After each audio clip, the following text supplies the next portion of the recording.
تو اس کو کم کرنے کے لیے, اس گیپ کو فل کرنے کے لیے یہ ایک ہماری اینول ایلوکیشن ہے اور یہ جو ہے وہ ڈسبرس کیا جاتا ہے. ٹھیک سر, کون کون سی کلاسز میں دیا جاتا ہے؟ 6th اور یہ 6th 9th اور 10th میں دیا جاتا ہے. ان کلاسز کو سلیکٹ کرنے کا مقصد یہ 6th 9th 10th میں دیا جاتا ہے. یہ جو پیٹرنز اسٹڈی کیے گئے ہیں کہ بچوں کے ڈراپ آؤٹ ریٹ سب سے زیادہ کہاں ہوتے ہیں. پرائمری تک جنرلی بچیاں تعلیم حاصل کرتی ہیں, اس کے بعد ان کا جو نیکسٹ لیول آتا ہے 6th پر, اس میں ڈراپ آؤٹس دیکھے گئے ہیں. بچوں کی تعلیم کو انکریج کرنے کے لیے یہ وظیفے یعنی گرلس اسٹائپنڈ شروع کیے گئے کہ یہ ایک مانیٹری سپورٹ ہو, کچھ پیسوں کی سپورٹ ہو والدین کو کہ وہ اپنی بچیوں کو پڑھا سکیں. 6th کے بعد یہ 9th اور 10th میں ایک اگلی اسٹیج جو آتی ہے جہاں پر ڈراپ آؤٹ بچوں کا ہے وہ 9th اور 10th ہے, تاکہ کم از کم 9th اور 10th لیول تک بچیاں تعلیم حاصل کر سکیں ان وظیفے کی وجہ سے. ٹھیک ہے. اچھا, ہم نوشرما شاہد صاحب سے جاننا چاہیں گے مستقبل کیا دیکھتے ہیں, کس طریقے سے جو حکومت ہے وہ تعلیم جو پرووائڈ کر رہی ہے ہمارے صوبے میں, آپ کیا سمجھتے ہیں مستقبل میں کیا دیکھ رہے ہیں, کتنی بہتری آئے گی؟ دیکھیں اس کے اندر بہت سارے انیشیٹیو جو ہم نے اسٹارٹ کیے اور ان کو اسٹرینتھن کیا, جس طرح سے صاحب نے ہمیں بتایا کہ ہمارے پاس اسکول کلسٹرنگ کا بھی ایک انیشیٹیو ہے جس کو ہم نے اسٹارٹ کیا, اس کو ہم بلڈ اپ کر رہے ہیں. تو I see a lot of light at the end of the tunnel. There is going to be a lot of improvement because اس کو جو ہے جو ماڈلز اس وقت امپلیمنٹ ہو رہے ہیں they are time tested throughout the world and other provinces of Pakistan as well. تو ہمارا جو ایک ایکسس کا جو سسٹم تھا اس کو ہم نے امپروو کیا. ہم نے انشور کرایا کہ ٹیچر اسکول آئے. جب ٹیچر اسکول آئے گا تو ہم نے جو اسکول کے اندر جو فیسلٹیز ہیں ان کو امپروو کرا رہے ہیں. ہمارے پاس اس کا ایک سینسس موجود ہے, ہمیں معلوم ہے, ہمارے ایکوریٹ انفارمیشن معلوم ہے. تو اس کی وجہ سے جو پلاننگ ہے for the delivery of improving schools وہ بڑی اچھی ہو جائے گی. پاسٹ کے اندر جو ہے ہمارے پاس انفارمیشن اتنی زیادہ آسانی سے ریڈیلی اویلیبل نہیں تھی. بیسڈ آن دس ہمارے پاس اسکول کلسٹرنگ کا ماڈل ہے جس کو ہم انٹروڈیوس کرا رہے ہیں. اس سے جو ٹیچرز ہیں, جیسے سامو صاحب نے بتایا, ہمارے پاس جو ابھی ٹیچرز انڈکٹ ہو رہے ہیں ان کی ٹیچر ٹریننگ ہو رہی ہے. Those skills will be built on. Once they will be built on, there is going to be better teacher delivery and parents will be more encouraged to send their students to schools. ٹھیک ہے. Doctor Junaid مجھے بتائیے گا کہ یعنی یہ تمام جو steps لیے جا رہے ہیں خاص طور پہ وہ اسکولس جو اس وقت ڈیمیجڈ ہیں یا پارشلی ڈیمیجڈ ہیں, وہ کب تک ہم سمجھ سکتے ہیں کہ وہ فنکشنل ہو جائیں گے تاکہ کم از کم وہ بچے جو سیلاب سے پہلے اسکولوں میں موجود تھے وہ اپنی تعلیم کا سلسلہ جو ہے وہیں سے دوبارہ شروع کر سکیں؟ اس میں ایک کانسیپٹ ہے جس کو ہم بلڈ بیک بیٹر کہتے ہیں. اس میں پہلی ہماری ترجیح تو یہی ہوگی کہ اسکول جن میں منیمم ریپیئر ہیں وہ ریپیئر ہو جائیں اور فنکشنل ہو جائیں. وہ تو کام ابھی سے جاری ہے, لیکن بلڈ بیک بیٹر کی اسٹریٹجی کے تحت ایک ہمارا انیشیٹو ہے جس کے تحت ہمارے یہاں آپ نے عموماً دیکھا ہوگا کہ پرائمری اسکولس کی بھرمار ہوتی ہے اور جو اپر ٹرانزیشن ہوتی ہے وہ کم ہوتی ہے. ایک اور ٹرانزیشنری جو چیز ہے وہ ہے ڈفرینٹ اسکولس کی اپ گریڈیشن, پرائمری سے ایلیمنٹری لیول تک اور سیکنڈری لیول تک, جس میں جو بچہ جس اسکول میں جائے تو وہ اپنی ایلیمنٹری اور سیکنڈری تعلیم وہاں پر مکمل کر سکے. ایک بچے کے لیے کسی گاؤں میں, شہر میں تو یہ مشکل نہیں, کسی بچے کے لیے پرائمری سے ایلیمنٹری لیول تک جانا, اسکول چینج کرنا, اس کو کچھ ڈسٹنس پہ جانا, یہ بڑا ایک مشکل مرحلہ ہوتا ہے.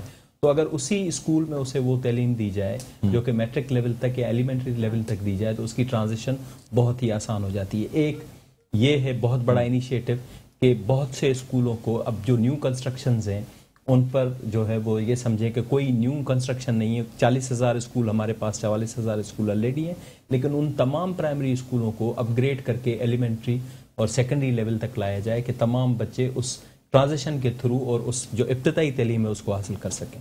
ٹھیک. اچھا, اب چونکہ پروگرام کا وقت اب اختتام کے قریب ہے تو میں آپ سب لوگوں سے میسج لینا چاہوں گا. ہم نے جتنی گفتگو کی ہے اس حوالے سے کیا پیغام دینا چاہیں گی دیکھنے والوں کو؟ یہ گورنمنٹ کے سکولز جو ہیں ان کو آج جب ہم بلیم کرتے ہیں اس کی حالت اس لیے کہ کمیونٹی نے اس کو اون کرنا چھوڑ دیا تھا. گورنمنٹ ہاسپٹلز, گورنمنٹ سکولز, ہم بیٹھ کے کمپلین کرتے ہیں لیکن اونرشپ کہیں نہیں ہے. تو جب تک وہ اونرشپ ان سکولز کی نہیں ہوگی, بیکاز میسج بس یہی ہے میرا کہ پلیز اون دا سسٹم, اپنا سمجھیں. ہاں اپنا سمجھیں, چیز اسکولز کو اپنا سمجھیں. جو استاد ہے وہ جو ایک کنیکشن ہوتا ہے نا between the parent, community, teacher, وہ برقرار رہنا چاہیے. مجھے بتائیے کلسٹرنگ سے کوئی فائدہ ہوا ہے یا کلسٹرنگ پہ جو کام ہو رہا ہے اس حوالے سے میں چاہوں گا تھوڑا سا بتا دیں آپ کہ اس سے کیا فائدہ ہوا ہے اور چھوٹے اسکولوں کو کلسٹرنگ سے کیا فائدہ ملے گا؟ جی, کلسٹرنگ بیسیکلی ایک جو پالیسی ہے اس کے تحت یونین کاؤنسل لیول پر اسکولوں کو خود مختار کرنا ہے. ہمارے تقریباً 1850 کلسٹرز بننے ہیں اور کچھ بن گئے ہیں کچھ بننے ہیں, جس کے تحت جو ہمارے یو سی لیول پر جو اسکول ہے اس کا ایک مین اسکول جسے ہم کلسٹر ہب اسکول کہیں گے, اسے ہم تمام انتظامی اور مالی امور کے لیے رسپانسبلٹی دیں گے. وہ ڈیوالو ہوں گے تاکہ وہ اپنی یو سی کے جو تمام اسکول ہیں ان کے معاملات کو دیکھ سکے اور ان میں ٹرانزیشن جو ایک اسٹوڈنٹ کی جو سب سے بڑا مرحلہ ہوتا ہے وہ ہوتا ہے کہ پرائمری سے سیکنڈری لیول اور ایلیمنٹری لیول تک جانا. تو وہ کلسٹرنگ پالیسی بیسیکلی تمام اختیارات نچلی سطح پر دے گی اور اسٹوڈنٹس کی ٹرانزیشن سب سے آسان بنائے گی. ٹھیک ہے سر, میسج کیا دینا چاہیں گے آج کی؟ میسج یہی ہے کہ تعلیم سے زیادہ امپورٹنٹ کوئی چیز نہیں ہے. دنیا نے اور دوسرے ملکوں نے تعلیم سے ہی ترقی کی ہے. ہم کچھ بھی کر لیں لیکن تعلیم سے ہی ترقی کریں گے. تو ہمارا یہی ہے کہ ان اسکولوں کو, ان ہماری کمیونٹیز کو اون کریں.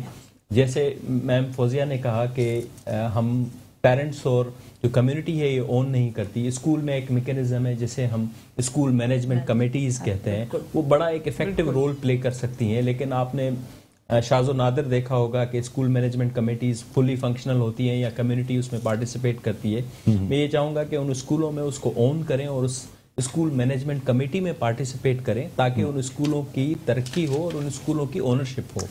ٹھیک ہے, آپ کیا کہتے ہیں نوشربہ شاہی صاحب؟ یہی ہے کہ I'll build up on what Dr. Fawzia and Junaid Sama صاحب have said that ownership is key. باقی پروونسز کے اندر بھی جو ایکسپیرینسز ہیں, کے پی میں ہے ایکسپیرینس ہے, پنجاب میں ایکسپیرینس ہے, وہاں پہ جو کمیونٹیز ہیں انہوں نے اون کیا ہے اپنے اسکولس کو. وہاں پہ پیرنٹ ٹیچر کمیٹی میٹنگ ہوتی ہیں, پی ٹی سیز کہتے ہیں, یہاں پہ ہم ان کو ایس ایم سیز کہتے ہیں. ان کو اون کریں, ان کے اندر انوالو ہوں. And also one last message that send your girls to schools. ہم وہیں سے ترقی کر سکیں گے. ٹھیک ہے, یعنی جو کلچرل چینج آیا اس کو کس طریقے سے ہم فیس کر رہے ہیں؟ تھوڑا سا ڈفرینس آئی, میں آپ سے خاص طور پہ جاننا چاہوں گا. جو کلچرل چینج, پہلے ظاہر سی بات ہے ہم بڑے آرتھوڈاکس تعلیم پہ جاتے تھے, اب تھوڑا سا کلچر چینج ہے. دیکھیں وہ یوں بھی ہوا نا کہ جب اگر آج آپ انٹرنیشنل کریکولمس کو ہم دیکھتے ہیں, focus is on integration of 21st century learning skills into the curriculum. آج جو ہے وہ کتاب صرف آپ نے وہ چیپٹر پڑھانا نہیں ہے, اس چیپٹر سے وہ بچہ کیا سیکھ رہا ہے وہ استاد کو بھی پتہ ہونا چاہیے, پیرنٹ کو بھی. وہ بچے کے پاس وہ اسکلز ہونی چاہیے. لائک بہت ساری ایسی چیزیں ہوئی, فار ایگزامپل چائلڈ پروٹیکشن کے حوالے سے ہے, ہیلتھ ہے, ہائیجین ہے, ہیومن رائٹ ہے, چائلڈ رائٹ ہے. یہ وہ ساری چیزیں ہیں جو کہ yes, and plus digital literacy is important component. تو یہ اگر آج آپ کے تعلیم کا حصہ نہیں ہوگا, آپ کا بچہ کہیں پر بھی اس کی سروائیول کا ایشو ہو سکتا ہے. بہت بہت شکریہ ڈاکٹر فوزیہ خان, آپ نے پروگرام کے وقت نکالا. ڈاکٹر جنید ساما, آپ کا بہت بہت شکریہ. نوشربہ شاہد, آپ کا بہت بہت شکریہ. ناظرین, امید کرتے ہیں کہ آج کے پروگرام کے ذریعے کم از کم یہ آگاہی ضرور ہوئی ہوگی کہ کس طریقے سے بچوں کو اسکول میں رکھنے اور ان کے تعلیم کے معیار کو بہتر بنانے کے لیے کوششیں کی جا رہی ہیں. پروگرام کا وقت اپنے اختتام پر پہنچتا ہے. مجھے بلند اقبال کو اجازت دیجیے. اپنا بہت خیال رکھیے گا. اللہ حافظ.